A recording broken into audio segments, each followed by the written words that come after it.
Okay. Yung bang ano, kung halimbawa siyang maging presiding officer, pwede bang magamit na basihan yun for immunity from hearing nung kanyang mga kaso sa Sandigan Bayan as ombudsman? Wala ho.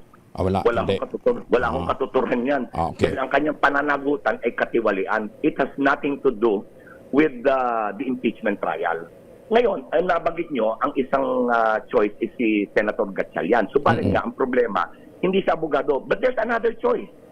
May mas logical na pamimilian.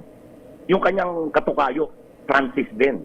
Pero Pangilinan. Si Senator Kiko Pangilinan. Kiko, opo. Ah. Siya ay nagsanay, nag-aral siya sa UP College of Law. Pareho lang sila.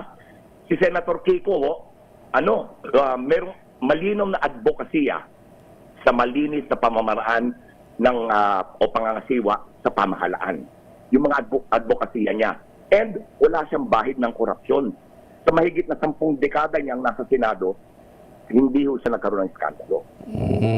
Okay. So, dalawa na yun. Mas maganda ho, mas logical na maging presiding officer si tukayo niya na si Senator Kiko Pangilinan dahil may kakayanan, senador, at may karanasan.